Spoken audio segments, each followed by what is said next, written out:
You are about to receive messages that may be harmful to your mental state. Your sense of reality will be questioned. Your view on things will be altered.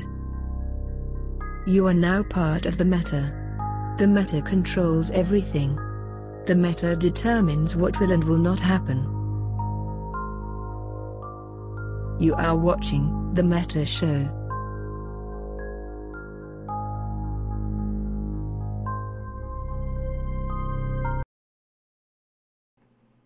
All right. Well, I'm delighted that we are here today. Zalman just subscribed for 26 months, and more importantly than that, we are providing some background noise for Quarrens as he shuffles, which has certainly been a problem recently in Wisconsin.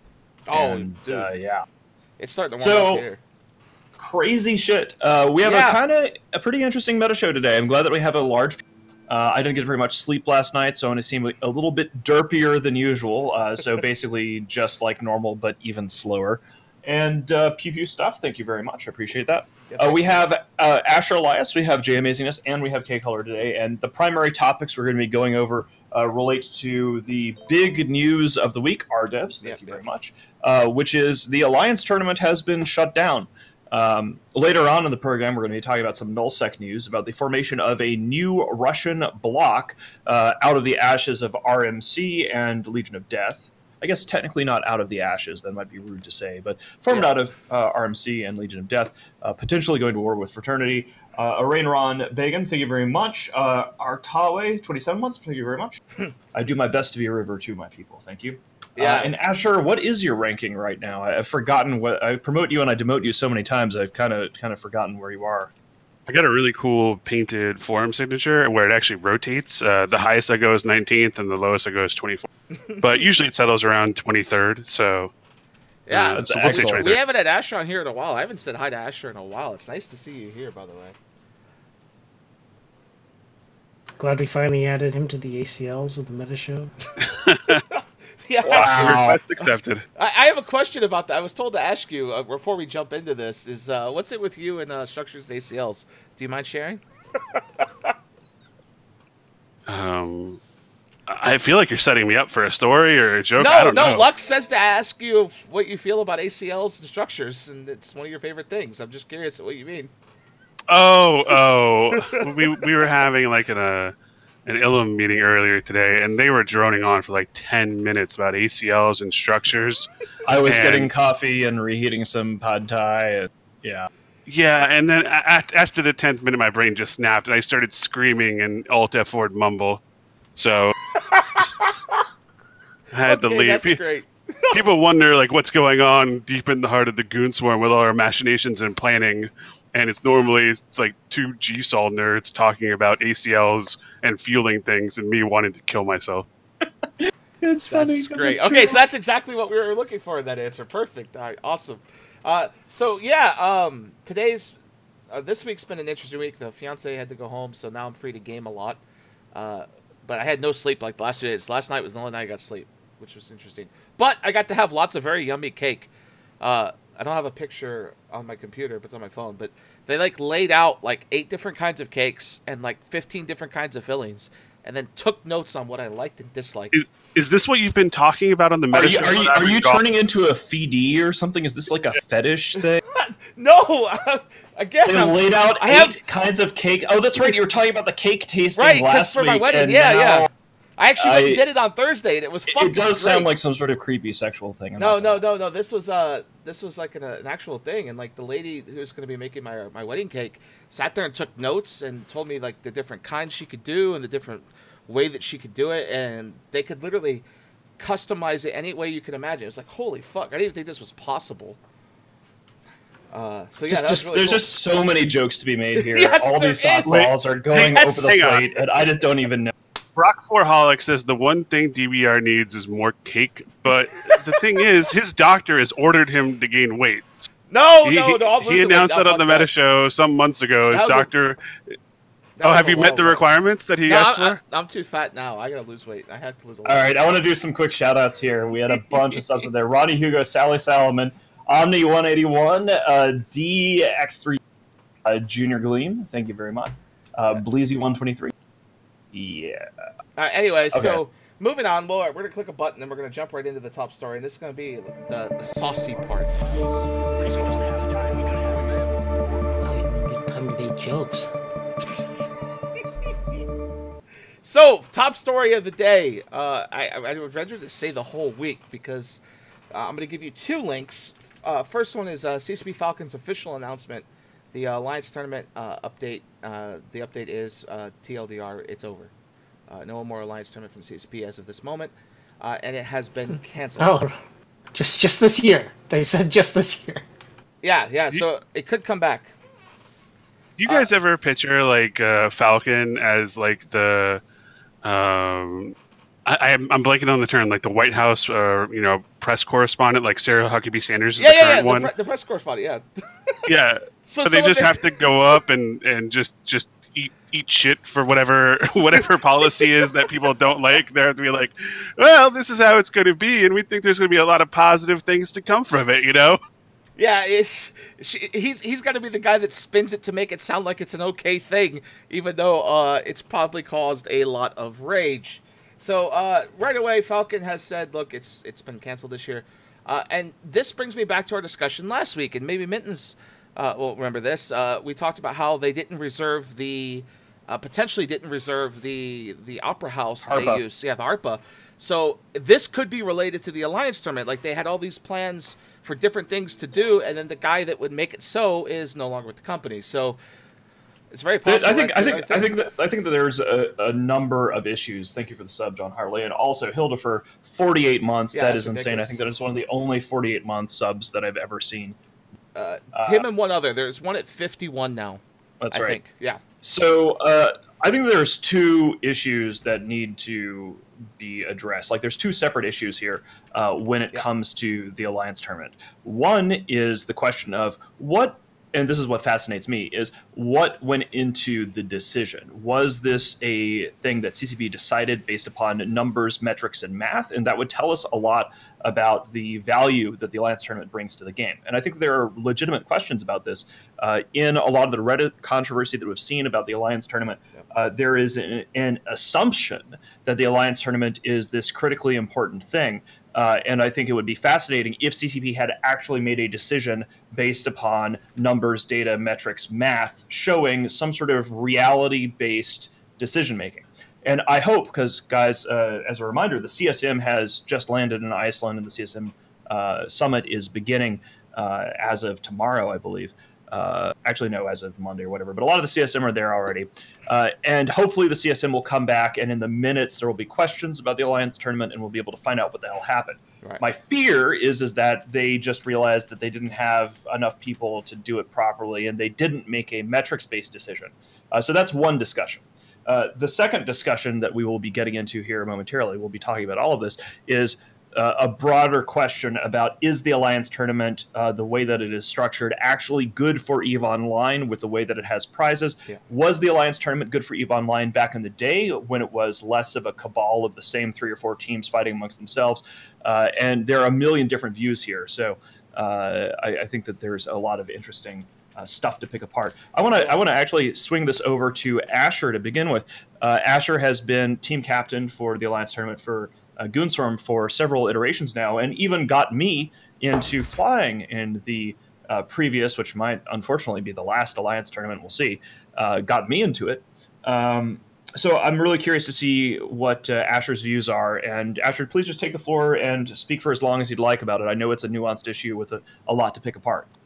All right, so other than the big fights that we do, like X47 and the Horde Keep Star and Cloud Ring, I forget the it was that 9 Tech 2.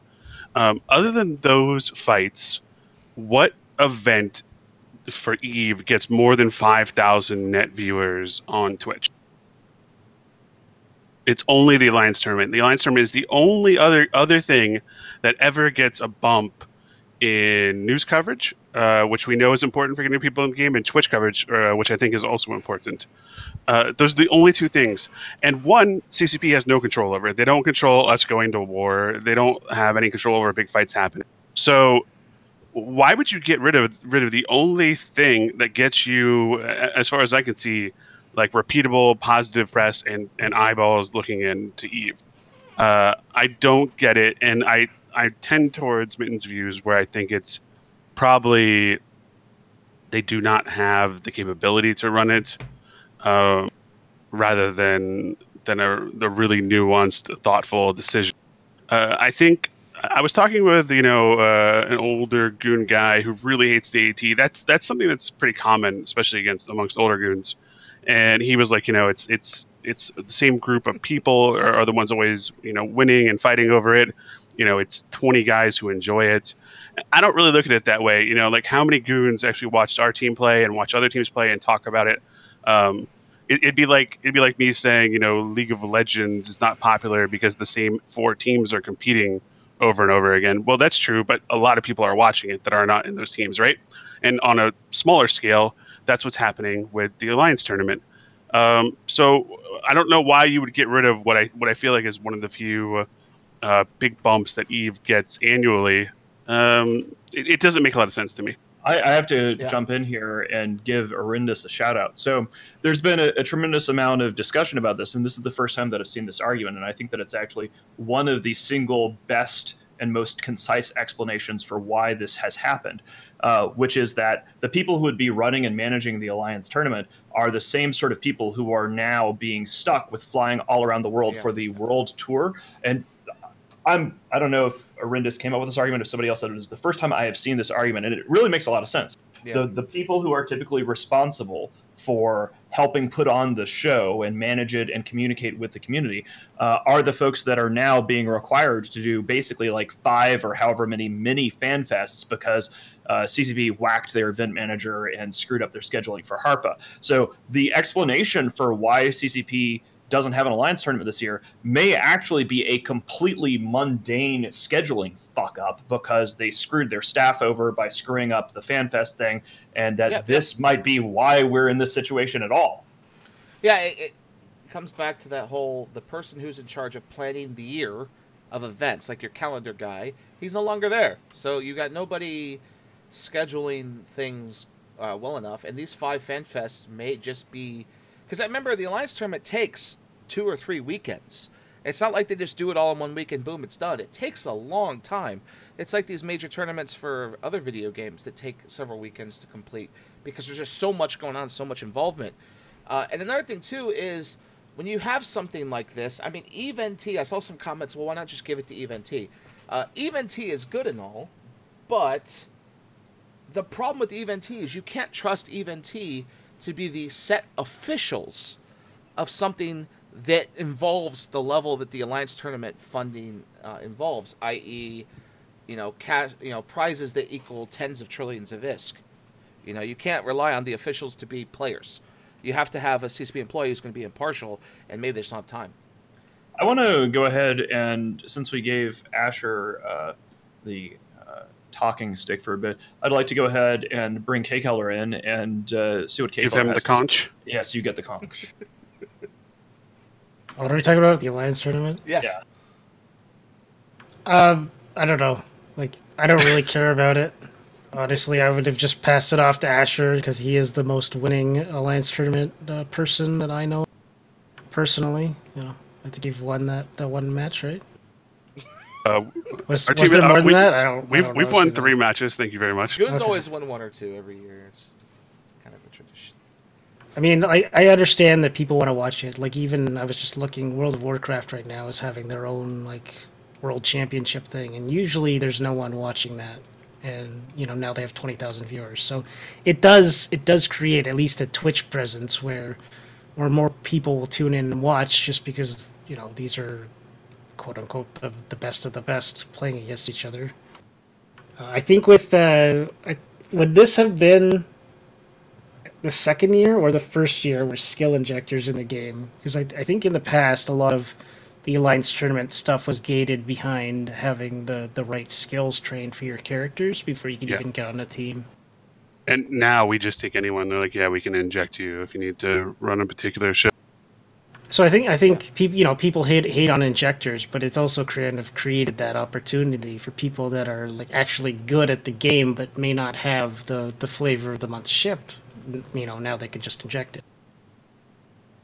So I think it would have been interesting to kind of get to see that, but at the same time, it's I'm with Matani on I wish that they would do real life prizes rather than in-game prizes, because I think not only would it fuck with the economy less, but it would also incentivize more people to get involved, and I think that the teams that are going for it would kind of try harder if it's actual real money. I'm what Asher calls the older people who say the Alliance tournament is shit. And let me explain why I don't like it. Because I do enjoy watching it. I'm the guy that will go watch the weekends. But in the last couple of years, I haven't watched it all. Tell us, basically, Boat, I'd like to hear this framed in the context. I want to hear what you have to say, but I want it to be explained in a way that what does Cake have that the Alliance tournament does? Okay, so let me explain. What the fuck? 8 Cake's good. Okay, stop. Yeah, I gotta talk about Cake. But the reason I don't like it is the unassailable wealth. We've talked about this for years on this show, that there's always the same groups, the PL, the NC stuff, that win 25 to 50 ships. Those ships sell for hundreds of billions each, creating trillions of IS that no one else has access to. It's not like you can find them anywhere else in the game outside of just being spawned for the Alliance tournament. So in-game stuff means that the few that get it become huge. Look at Skill U, for example. Their alliance was created just for the Alliance tournament. They did well. Boom, they got tons of money. Now they have shitloads of super carriers for an alliance who relatively before was flying Tengus and Rifters and little things and just kind of derping around. So you have that. But at the same time, I think, and this is just me here, that they should follow other gaming formats if they want to make the Alliance tournament a thing that is taken in serious. And I don't think it should just be a weekend where it's like, done over 2 weekends and they fly people to Iceland and spend all this money, but make it more like a league. Like if you look at League of Legends, look at Dota, look at all these other big name games, they create like a weekly thing where teams dedicate themselves to playing 40, 50, 60 matches a year, not just one, right? They may play a ton over the course of a year, so it's not just one team getting lucky in one match and boom, now they're moving their way up the ladder really quickly and then now they've won, right? We've seen situations like that. If you look at the link I'm about to give, this is AT4. This is the most famous match in all the Alliance tournament history in my mind. It's where 10 Thoraxes beat the unbeatable Bob team, right? You had a bunch of T1 cruisers obliterated the... This is the only good thing that Star Fraction has ever done. Right, but like the excitement of this match, the announcers celebrating, beat him, get him, guys, holy shit. Like, that got me excited about the AT, and then, like, as time went on, it's like, oh, it's the same guys winning 4, 5, 6 times, right? And it only happens once a year. It happens over a weekend. So you get excited for that little bit, and then it just disappears, right? But if they extended that over, say, 6 months or 8 months, I think that would be amazing, and it would generate more hype about the game, if that's what CCP is looking to do.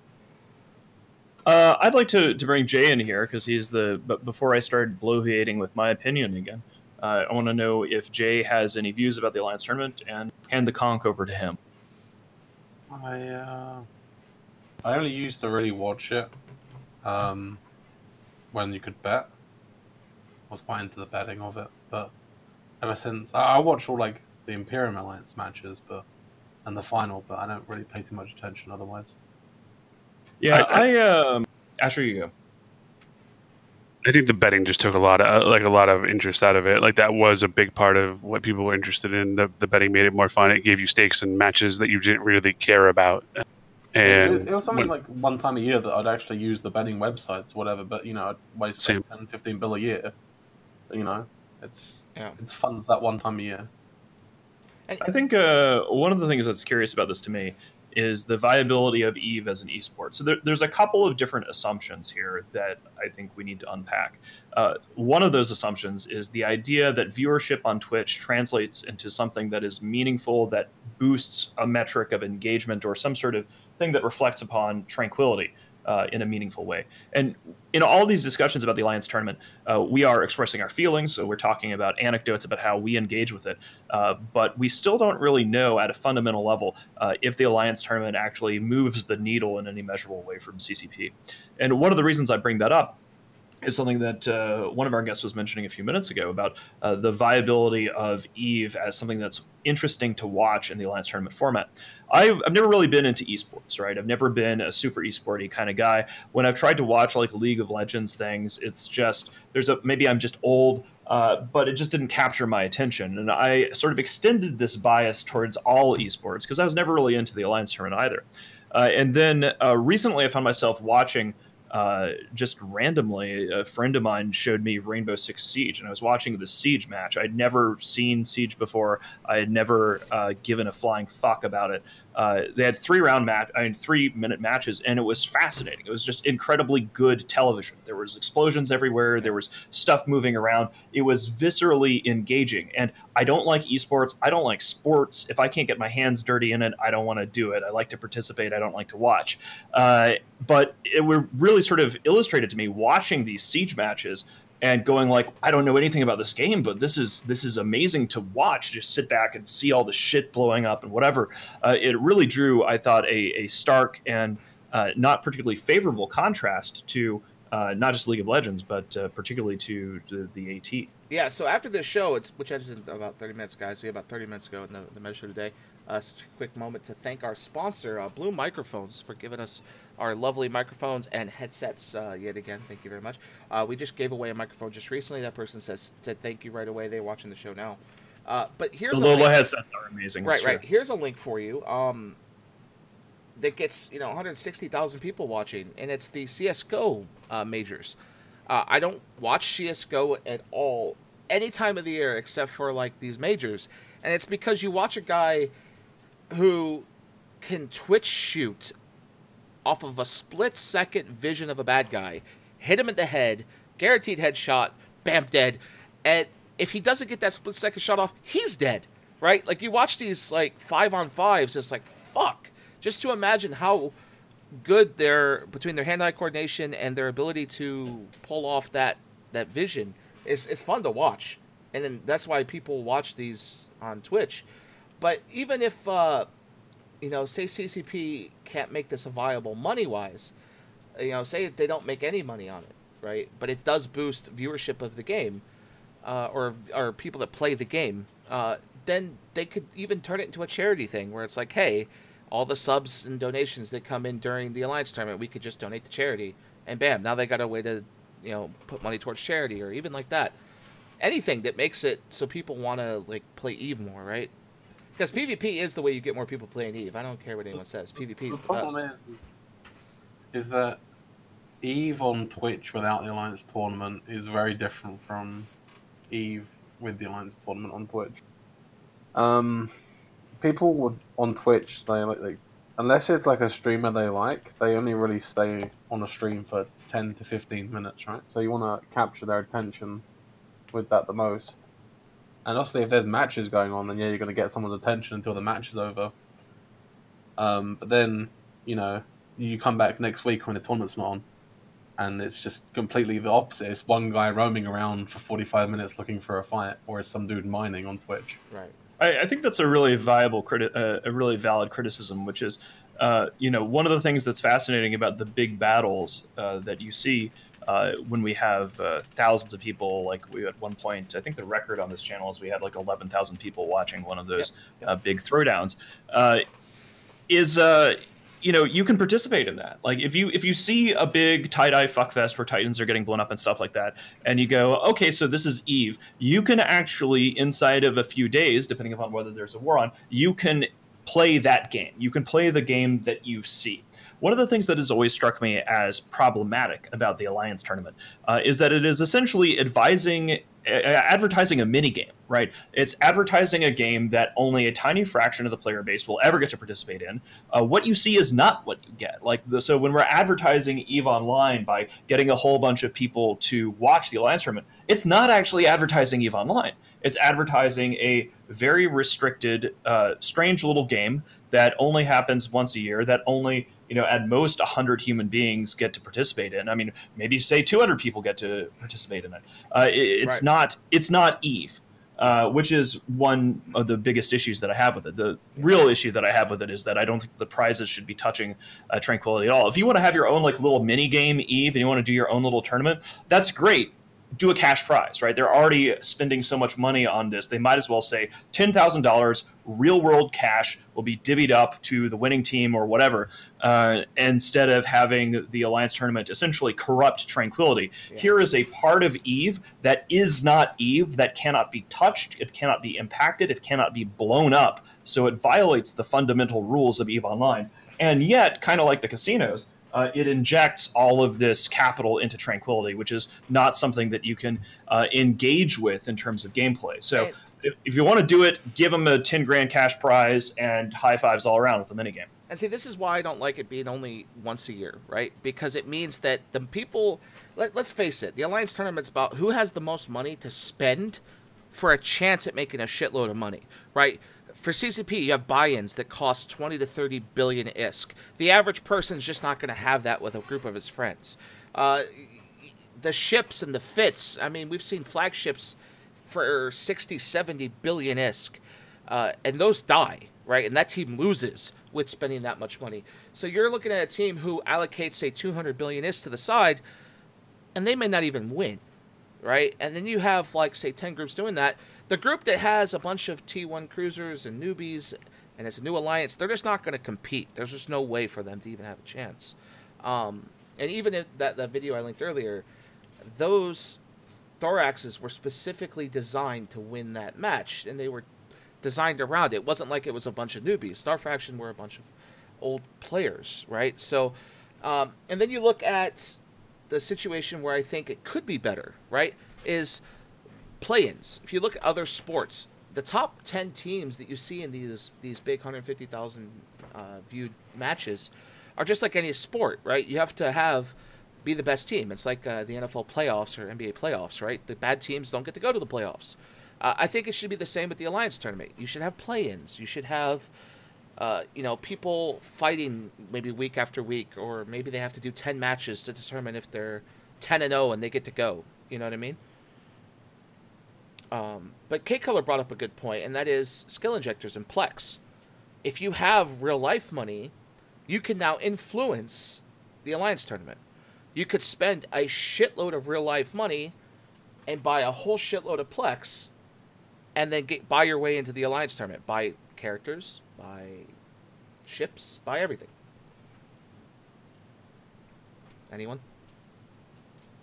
I don't know. I just think CCP's missing out on a great opportunity, especially with the skins. Like, if you have an Alliance tournament that has money prizes, you can sell skins during that time to support the team you like, and portions of those, that money goes into the prize pool, kind of like what League of Legends does. That's a really good point, yeah. Dota does it.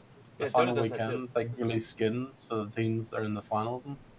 Yep. Wouldn't that be They keep putting in these skins that no one gives a shit about, and they barely sell because there's no emotional investment in the skin. It's like, ooh, my ship can look half pink instead. Wouldn't that be interesting if real life money could influence EVE? Imagine a hypothetical scenario where the son of a Chinese billionaire ran a major EVE alliance. That'd be a really weird scenario. You mean fraternity? What boat? I'm just going to say it right now, because that's going to give us a great segue to our next topic, and that is the... where is the button? There is a Chinese billionaire son who does own a League of Legends team, and they got their AD carry. He was watching the stream, and he's like, yeah, I'm hiring you. Now he's on the team. Oh, I didn't know that, but that gives us to our next story, which is breaking news. Now, I don't know where this will go with how far this will go, But breaking news, Russians form new coalition calling themselves the Red Menace, with the plans to evict Chinese players in Fraternity out of the game. And this link here for you, this was just announced today. This was a SoundCloud. The SoundCloud is in all Russian, so unless you know Russian, you can't really listen to that. But the YouTube video goes to English. If you go to 34 minutes, you get English. The alliances involved are Red Alliance, XIX, Dangerous Voltage, and Siberian Squad. Now, the Siberian Squad one's kind of interesting. It's all kind of interesting because it's made up of multiple alliances that are already in coalitions. Like Siberian Squad are right. GOTG. And DV is in Legacy. So this is interesting. It could explain, I mean, we talked about this recently, that Red Alliance is leaving period basis. So it could explain this reason for leaving is they're going to form this coalition. But it'll be interesting to see where this goes. And I want to get commentated from everyone here because Skill U just moved back home this week. This just happened, like I think yesterday, the day before. They pulled back into the drones. And then not even a couple days later, this gets announced. So, Jay, why don't you tell us about this?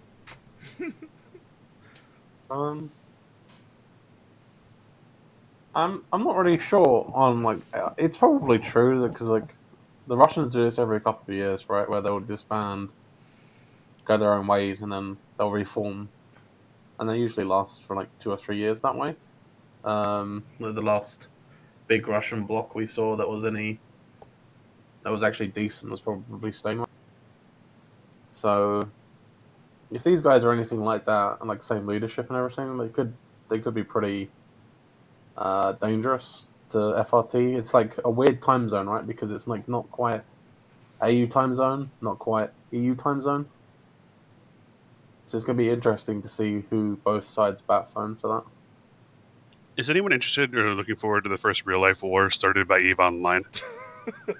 Like when history books and Wikipedia have to cover EVE Online because it started a real-life skirmish? Well, it could be, but Asher, then I guess that leads to the next question, because this Reddit thread is just chock full of what does that put the blocks on each side? I mean, do you see this being a Russians versus Chinese only thing, or do you see others eventually getting involved, like us, Legacy, PanFam? It's so close to Legacy, it's hard to see them not getting involved in some capacity. We don't have any official position on it right now, and obviously that can change. It's like one of those future plans things that Mittens loves not to talk about.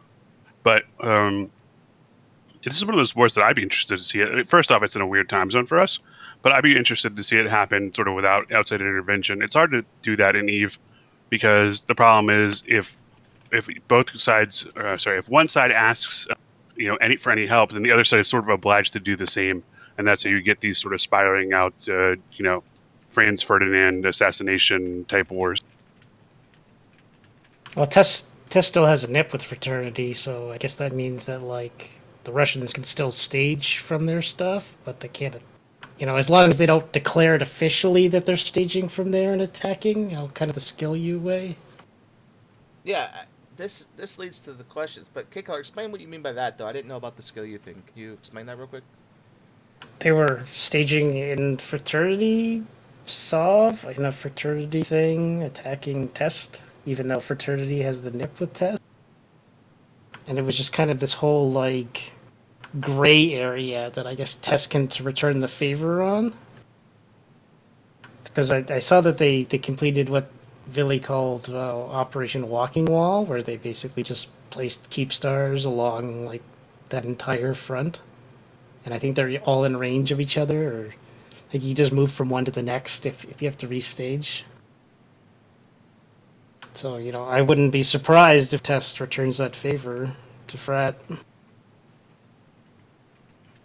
Yeah, this will be interesting because, again, I think we have an agreement with Fraternity. Mittens, correct me if I'm wrong, where we do not have any agreement. Oh, that got ended. Because I thought we couldn't, AFK fight them. A zillion years ago. They ended it. Interesting. Well, okay, so this could be a thing. But we know from past, and Mittens, you talk about this pretty frequently, that Russians, they tend to get, ahead of steam, get going, and then they eventually just burn out, and then it gets to a point where it's like, hey, you're working great with them, and then, oh, we're done, bye. What do you think about this situation? You think this is one of those cases? I really have no idea what's going to happen here. And one of the reasons why I don't have any idea what's going to happen here is that there's not much of a impetus towards war. One of the curious things about these entities existing in slightly different time zones is that it's kind of hard to imagine a real direct conflict, right? If you're forming a new coalition, and the announcement about this is, hey guys, we're forming a new coalition, usually that's in response to an external threat. You don't typically see coalitions created out of whole cloth. In the Great War, the side on the, us on the side of freedom, we were there because there was an existential threat created by Bob and all of their allies. And so that forged a coalition out of Red Storm Federation and the Northern Coalition into this vast thing. Here you're seeing the announcement of a coalition, and they're sort of maybe going to be attacking Fraternity, but there's no real purpose for it. It seems like kind of a Frankenstein's monster. So what I've been kind of wondering about it is it actually like a real coalition, or is this just an attempt to have an excuse to say it's a coalition and then like set up a legacy aligned like renter colony in the Galactic East? Because it's not like Tenerifis is the most exciting thing around. It doesn't make sense. Coalitions are created out of pressure, and there's no pressure over there. Think about it like this. And maybe this will bring a light bulb on this situation. Think about who owns the space around them. All right, so they can't do much in Delve and Aquarius because we own it, right? They're not just going to come move us out of the way.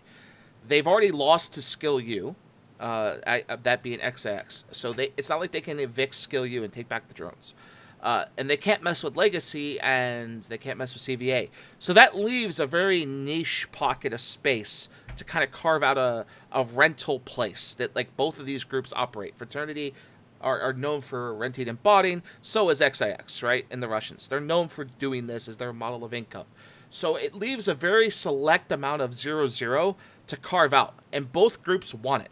They're neighbors, and both group wants this chunk, and it feels like that's where that's going to lead, is who's going to win the right to build a rental empire in this like chunk of space. Is it going to be the Chinese or the Russians? It doesn't seem particularly like that's one of the things, because if that is the motivation, it doesn't there's no hatred involved, there's no real animus. It's just like, hey, let's carve out some territory. It's not as exciting as a hot-blooded war where you have real leadership despising each other. I mean, maybe there is, and just due to like language barrier issues, we aren't we don't know what the grudges and the revenges, the motivations are on within these entities. This is a question I have, and maybe Jake can comment on this, or Asher, or anyone really, maybe you. Is someone points this out? They both don't really like NC Dot. You saw Siberian Squad getting fucked with by NC Dot when Pandemic Horde hit them. XIX has been betrayed by NC Dot who knows how many times. Fraternity doesn't really get much help from NC Dot when it's needed, even though that Fraternity kind of started the war with Test for NC Dot to have content. So both, as someone points out, both groups hate NC Dot, but you have a situation where Fraternity is really good friends with Skill U. Skill U comes down and does stuff with them all the time, and XIX are friends with Legacy. So I think this could lead to proxy fights where like people just show up, maybe through wormholes, or they get involved, because we've seen recently in the last couple of months, the major subcap fights in EVE that go on very quietly are in this part of space. We'll see 2,000-man fights happen that nobody hears about till you see the battle report a day later, because of the way the time zone is, and that's happened a few times with the Fraternity. Yeah, that makes sense. I mean, I've seen this the conflicts out east referred to as the Quiet War before. That's the term that the New Eden report, and I think that's fair. It's a combination of relatively low stakes and mostly subcap battles and time zone and language barrier. Like, stuff is happening over there, but it's not really making the kind of waves that you see elsewhere. The reality is right now the galaxy is very quiet, and you can see that. The fact that most of the people who are posting on Reddit are spending all their time talking about the Alliance tournament, there's not that much action. But I do think that it's a good sign. I think that the EVE player base is kind of riled up, and we've seen this cycle many times over the course of history in the game, where everybody gets around and CCB does something and everybody gets riled up. I think of Tranquility as like a snow globe, right? And essentially what happens is when the snow is settling, all you have to do is rile people up, and eventually the player base will go to war. And I don't know whether CCP does this intentionally, if they're aware of like how the social dynamics work. But essentially, if CCP is making people angry about the Alliance tournament, that might very well result in people starting a war, within a few weeks to a month later, because people get frustrated. They look for an outlet. They're touchy. They're looking for something to do, and they can't take it out on CCP. And so this usually translates into EVE wars, because that's how humans work. Another question I have, again, we've known historically that if Russians get hit, Russians defend Russians, and you'll see groups that normally are fighting each other get together in like this whole like patriotic Russian thing. Are the Chinese the same way? Is that really true about Russians though? In this game, it has been historically, yes. In the era of like Red Alliance, maybe, right. but not since they fractured. Like that well, was not in the last few years. But I mean, it's happened 4 or 5 times now, where you had the White Noise and the reformance of the Russians then under White Noise. Where ever since Legion of Death and Solar started their civil war and Red Alliance broke up, like you really don't see that kind of Russian unity. It's certainly true. Like in the era of the Great War, there was Red Alliance, and then there was AAA back when AAA was led by Evil Thug. But there is, the unique selling point of a nationalistic or an ethnic-based alliance used to be a language group or an ethnicity that only has one place where it can be mutually understood.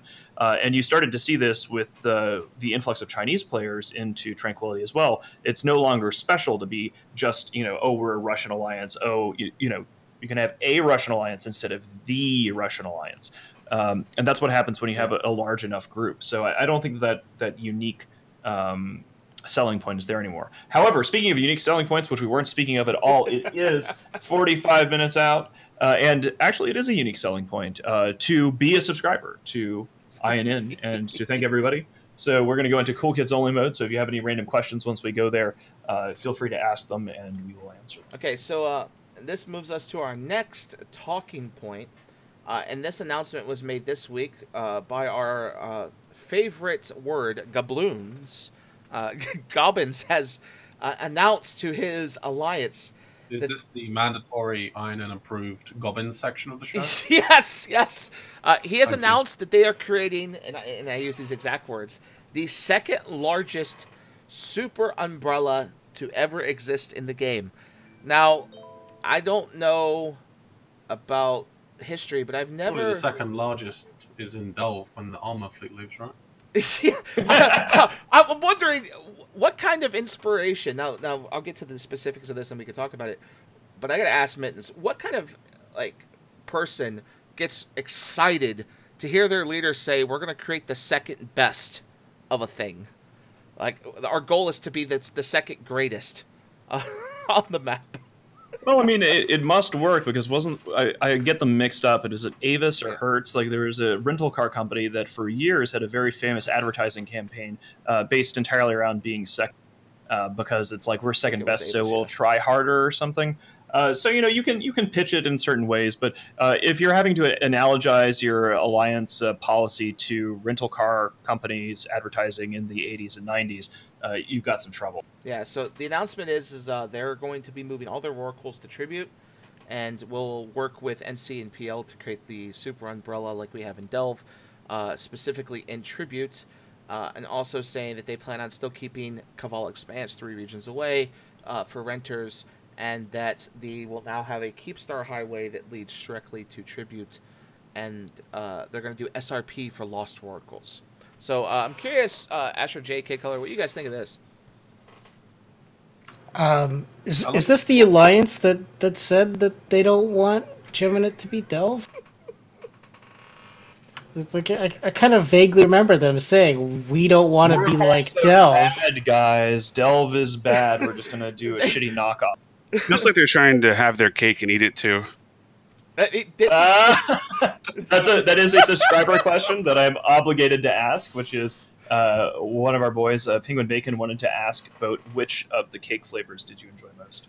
The best one was by far this one called Hummingbird, which it's if you can imagine banana nut bread, but instead of like traditional walnuts, it uses pecans. So banana pecan like bread, and it was very, very good. And apparently it's a Kentucky thing that I've never even heard of. and it was delicious. Was it It was moist? absolutely delicious. Sorry? Was it moist? Yeah, it was very moist, very good, and then the filling that's designed to go with it is this like really deep chocolate fudge filling, and it's combined it was really good. If somebody pointed a gun to my head and I had to get married again and there had to be a cake, I'd probably be curious about a red velvet one. I had some red velvet. They had red velvet there, yeah. It was really good. I'm not sure why this is still being debated, Bo. I mean, it's you. You're gonna go with a truffle cake.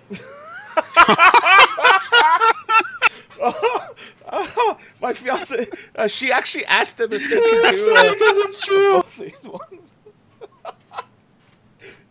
She literally asked them, like, she's like, "Can I put a boat on top of the cake?" And they're like, maybe. Can someone make one of those Grand Theft Auto grayed out dead screens? Wasted. Thank you. That was brilliant. That just killed the entire show. I love it. Fuck, what were we talking about? Because y'all brought up cake, and I was... I know cake is very distracting. I also want to thank Diana Alvo for throwing her evil pan money at I am curious who actually like runs Horde day to day. As much as we talk shit about Horde, I clearly haven't done much of a job of investigating from a Black Hand perspective how they actually run. So either I'm just really lazy or who fucking knows. I could ask for next time, but the question I have here is, didn't they declare war in the most negative of context against Sword Dragon and his group over the fact that they didn't want to Oracle Mine for 6 months in peace, and now they're going to force everyone to go to Tribute and Oracle Mine in peace?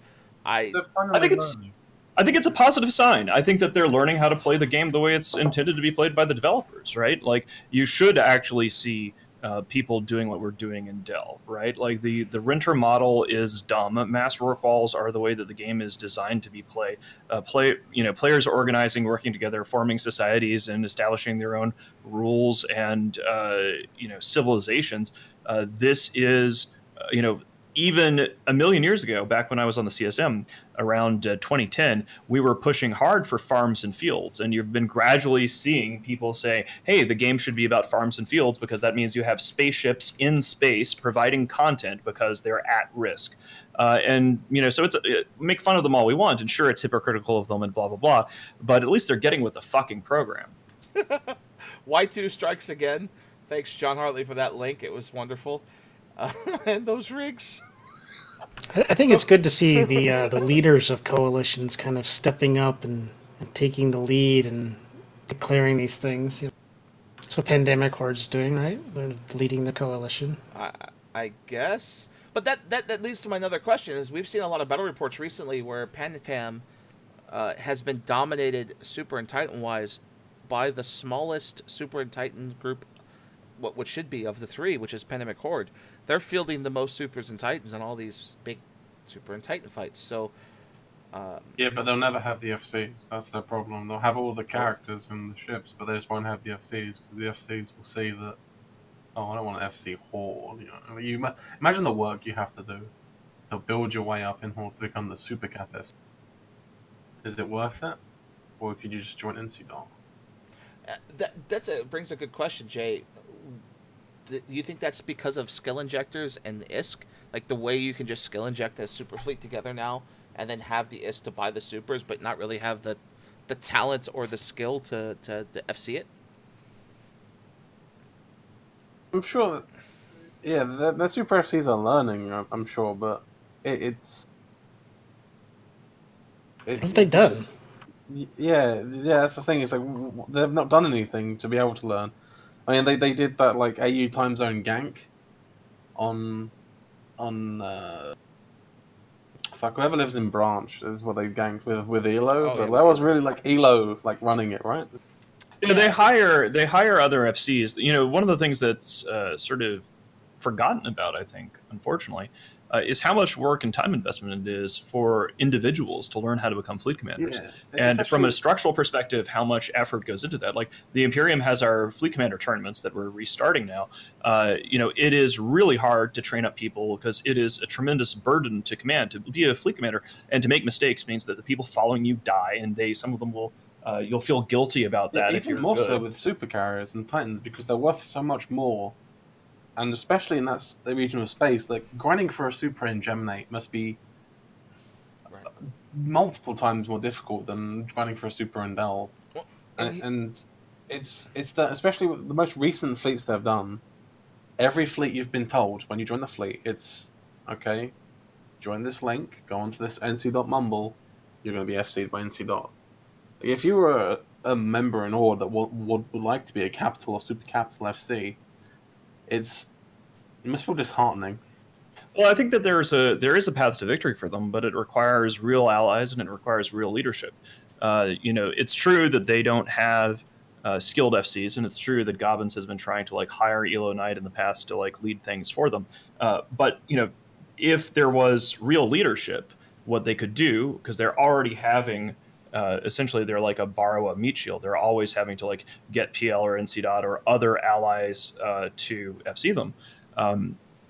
Gobbins could be a goddamn adult and forge some relationships with a couple of the highly skilled FCs, just both regular subcap FCs and super and capital FCs amongst NC and PL, and set up a training program, right? And if those allies were real allies that actually cared about Horde, they would be willing to try to train up some sort of independent leadership capacity within Horde. But what I think that the lack of FCs, both at the subcap and the capital and super capital level, reveals about Horde is not just shitty things about Gobbins, not just shitty things about Horde, but also shitty things about the lack of allies, right? They nominally have allies, but they clearly don't want Horde to be an alliance that is even remotely independent, right?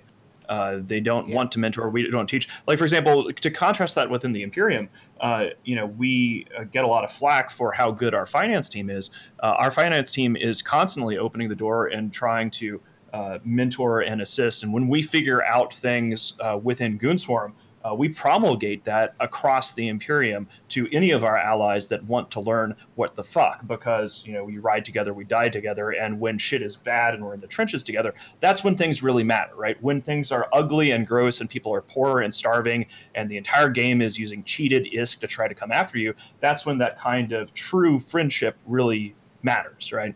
And you don't see that with NC and PL and Guardians of the Galaxy when it comes to Horde. Horde is there to be a shitty meat shield, and they don't want them to be anything more than that.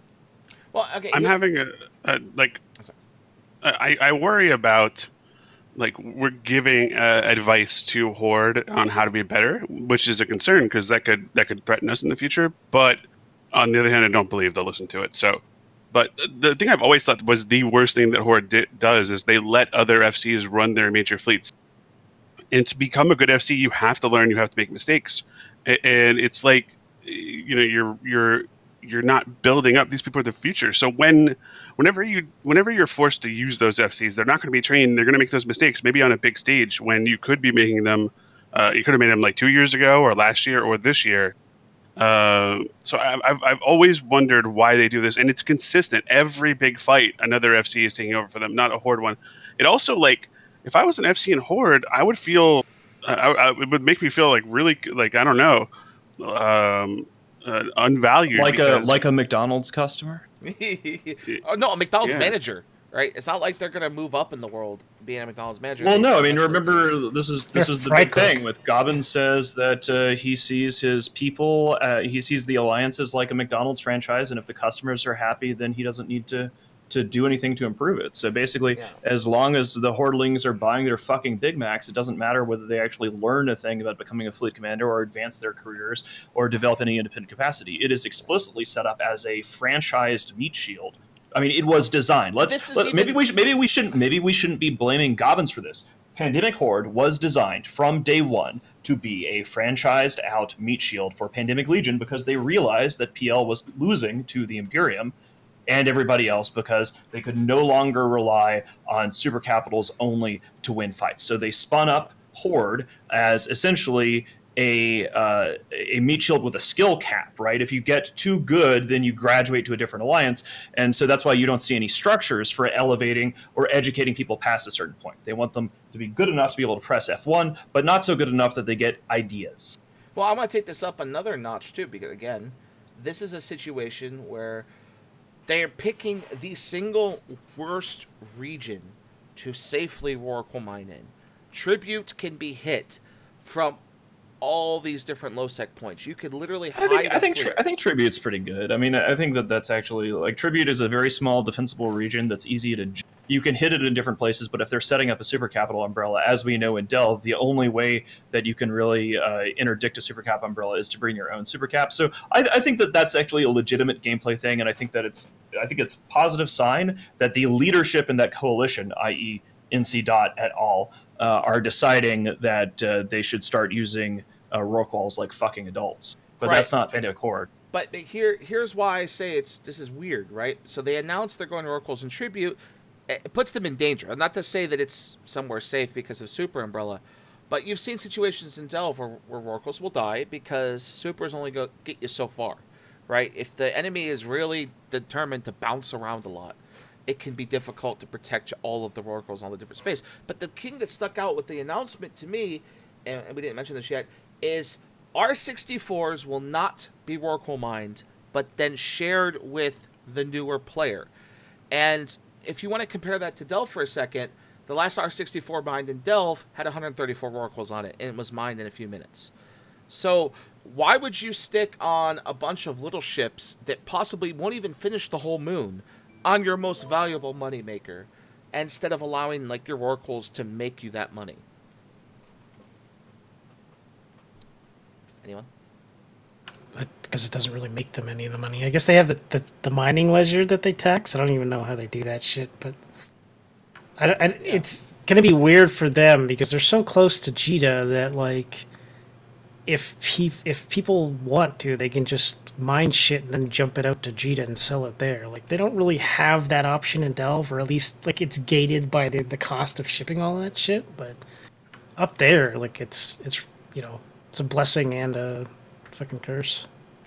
Yeah, I mean, I think that the reason why people in Delve, I mean, it is a bit of a schlep to get things to Jita, but we've also inculcated a culture of tribal unity, right? People want to buy local, artisanally distressed, locally sourced ore in order to build their hipster titans. So as long as we never actually end up with any man buns in my coalition, I'll be happy. But when you have more of a mercenary McDonald's franchise, my alliance members are just customers kind of attitude, like you see from Horde. It's every man and woman for themselves, right? So selling ore in Jita, tax evasion, all that sort of stuff makes a lot more sense because they're not really getting sort of community bonding there. But we're out of time. Oh, no, I mean, you go. You got something. Well, here's my question. We don't do this in Goons because PvE has never been a thing to really care about because it's an individual thing. But they're talking about reimbursing rorqual losses as long as they're part of the fleet for the Super Umbrella. And that's an interesting look at it. Like, hey, if you guys are in the right place and on comms, well, we'll reimburse you if you somehow manage to die. That can get expensive very quickly. Good publicity thing, but as soon as you lose, 20, 30 rorquals, it starts to add up. Yeah, they're 10 billion a piece. I don't know how that's going to go for that. Plus the drones. In Delve, we lose hundreds of those, maybe even up to 1,000 a month of those really expensive billion-ish drones. How is Horde going to handle losing hundreds of those in a place like Tribute that can easily be fucked with more so than maybe even Delve? Well, I think that what's interesting about this is the big multi-billion-dollar question when it comes to the attempt to turn Tribute into a second-tier version of Delve. And again, I think it's a good thing that they're trying to do it. They're playing the game the way the game is designed and optimized. Are they going to be using excavator drones, or are they going to be using bullshit drones? Because if they're using the real thing, which makes a roll call into serious business, you can harass that in a way that you can't. It's not cost effective to bother going after roll calls if they're just using minor twos or whatever. Right. If you're NC or PL trying to mine a moon and you see one or two Horde rorquals next to you, do you trust that shit? Do you just bring your Titan in preemptively and have that fucking rorqual locked and ready to doomsday? How do you trust these people? I mean, we did it once already, didn't we? I know we're running out of time, but one of our big dread bombs against Horde that killed a shitload of rorquals and dreads literally used 2 blue rorquals that were in Goons that morning, switched to Horde that day, jumped out of their rorquals, bought a brand new rorqual and gemmed it, and then fit it full of points. Every time they mine, is PL gonna, You know, is Killer B going to trust his Oracle next to that Horde guy? Oh, well, I know what our 6 squads are going to be doing. Be the ASCII rattlesnake, but it's going to be the Horde Oracle is tackled. Killer, can you please jump? That's going to be fantastic. I mean, just imagine if you plan it well. Like, there's so many possibilities with this. I don't want to reveal future plans, but I've got 6 months of free time now that the fiance is out of town for a bit. So I know what I'm going to be fucking with. There's is just that true? I mean, Oracles. Is that true that Albion News 24 is saying that they have to give 25% of their ore to PanFam? Is that actually true? Yeah, so true, they made a new corp, and all oracles must be in that corp. And there's a mining ledger that's created on a corp basis where they can see how much they mined. And now they can tax it and say, look, you're under the umbrella, so now we're taxing it. So that's one of the ways that they're finding to tax all of their rorquals in one corp. Yep. We just gave for the last 20 minutes is now invalid. You guys are idiots. Wait, what? What was that, Jay? Sorry? It's taxing people for mining. It's so fucking dumb. Yes, it's dumb. But this is Horde we're talking about. I don't even know. Okay. Well, we'll see what happens. I mean, it's tough because, I'm glad that people are setting up super umbrellas. I'm glad that there are going to be more excavator drones in space. I remember, just to talk shit about myself, this was probably a year ago. Time is a blur after a while once you reach my ancient age. But there was this thing where I got all excited. I remember the good old days of Hulkageddon, and there was the whole B control movement, which didn't really work very well, but hostiles were coming to Delve and ganking our excavator drones, and I thought it would be fantastic for us to spin up a kill board and set up bounties to run around the galaxy and kill everybody else's excavator drones. And the kill board was set up, Liquid made it, I was like super pumped about it. We were going to give away all these fantastic prizes. It was going to be like the most baller fucking project. I was all about it. And it turned out that nobody in the fucking galaxy besides Goonswarm and the Imperium were using excavator drones. So we had this whole thing set up and nobody else was doing it, so it failed completely. Which sucks, but I'm delighted to see that some of the bad guys are going to start using excavators, because maybe we can dust that sucker off and start sending goons and friends rampaging around the galaxy to hunt down some fucking excavator drones. That's my question. Will Tribute I think it's badass. Will Tribute use them or just T2 drones? Because I have yet to see an enemy that actually uses those new drones in mass, because they're too expensive and they're too risky. Well, let's find out. I mean, somebody go out there and try to gank some drones, see if they're using them, and if there's enough interest in the rest of the galaxy in using excavator drones like fucking adults, then we can blow them up. Like, oh man, smart bombing AWACSing battleships, just go in there. Oh. There's so much metagame potential because it's so easy to get. And the thing is, too, again, we didn't mention this either, is Horde is going to have to be ingeminate to defend. Oh my god, how many smart bombs does it take to take out an excavator drone? Not much. It takes three bombs. Just 3 bombs. Oh, and bombs. Bombs do 8,000 damage. I'm saying smart bombs because of AWAC. 6. Way too long. No, 6. 6. They have like 25,000 HP. So all right, 4,000 actual HP. 4,000. Yeah, bombs do 8,000 damage. One smart bomb one smart bombing rock is 2,400. So you would only need 1, 2, 8 or 9, and boom, you'd alpha it. And you definitely got the second side. We've done it. Well, we should probably stop talking about it because I wanted to encourage Horde and our enemies to start using excavator drones again without telling them our plans to. Just put 8 or 9 battleships to be killed for each possible. No. We've done it with smart bombing T3s. I could tell you I've done it with 4 or 5 of those. I mean, what? Like one set of excavator drones costs how many battleship equipment? So great. 4 bill for like a goal. Continuously hunt and delve, so we can just steal all your tactics and just imply those on other people. It's 4.5 billion for one Oracle set. Man, it's hunting season. This is fantastic. If all of the bad guys are going to be concentrating everything in Tribute, which is just geography lesson here. Tribute is one of the smallest and thus most defensible regions in the game. Back in the day, it was super defensible because in the Northern Coalition, they would jam the whole damn thing. Yeah. But if you put all of our enemies' mining operations in a region that small under one super cap umbrella, I've just been corrected, Mittens. 3 battleships can do it.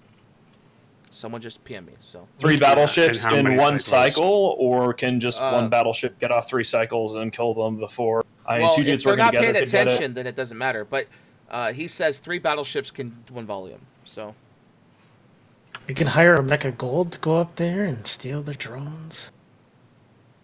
Yeah, well, let's go. Let's just do it. Let's see if these assholes are using any excavator drones. Somebody run on up there and take a look around, see if there's something that bleeds and screams that we can stab at. And if there are enough excavator drones being used, we will. You've heard it here first. If there's enough bad guys using excavator drones that we can get at, we will restart the prize program to see who can kill the most in the Imperium each week. If there aren't enough for that, that means that our enemies are setting up a super capital umbrella to use minor 2s with Rorquals. So they either cripple themselves and make a huge waste of time and effort, or they do start using enough excavator drones that we don't even have to blow up the Rorquals. It's a much smaller region. Let me reveal a secret though. Super Cap Umbrella alone is not enough. Horde has announced they're going to have subcaps staged to be able to get there quickly to defend these guys. But as we've seen, if you can't bridge there immediately, Oracles die. Supers aren't enough. We saw this with Darkness. Darkness will. We'll just use Horde characters. I mean, why on earth would you use a Goonswarm flagged character? You just 10 Thrashers, boom, done. Zap them all. Yeah, you can make 10 Thrashers and just alpha the drones. Thrashers cost nothing. Okay, cool. Well, we got ourselves a little mini campaign. This will give us something to do. Thank you, Gob. Well, we're out of time. See if I can get me some gobloons for my trouble. Gobloons, yeah. So we're out of time on this, but next week is Burn Jita. I don't think we'll have a meta show. I think unless Mittens wants to, but we will be covering Burn Jita here on INN all weekend. There will be several people streaming. I'll be streaming. There'll be lots. I'm excited. Delana is going to hopefully ask me an embarrassing question that'll be fun for next. All right, guys, awesome. Yeah, we'll do it. We'll see about doing a meta show. I'm not sure if we want to interrupt Burn Jita or if we want to do a Burn Jita special. I'd probably be down for a Burn Jita special, but yeah, we might do a Burn Jita special where we just say, okay, here's what we killed so far, because it'll be already a day and a half in so yeah. It'd be interesting. You get War Kini on and give us some of the history of Burn. That'd be awesome. All right, cool. Yeah, so let's plan that. Let's do a meta show next week, and we will highlight all the cool things we're doing in we will Burn Jita. And yeah, guys. Also, for people in the Imperium, if you do scamper up there and start nuking excavator drones, please drop links in Elysium so we can see that and make sure that there's actually prey. Someone just BNB boat. Where's their staging system? I want to get bomber gangs going with this. My spare time. There might be nothing there. There was nothing there last time we tried to do this program, so either they're mining at poverty levels or we get something to kill. So either way we win. So yeah, this is gonna be a blast. All right, thank you guys very much for coming. Yeah, we will see you all next week for Burn Jita. Yep, see ya. Thanks, guys. You are about to receive messages that may be harmful to your mental state. Your sense of reality will be questioned. Your view on things will be altered. You are now part of the meta. The meta controls everything. The meta determines what will and will not happen. You are watching the Meta Show.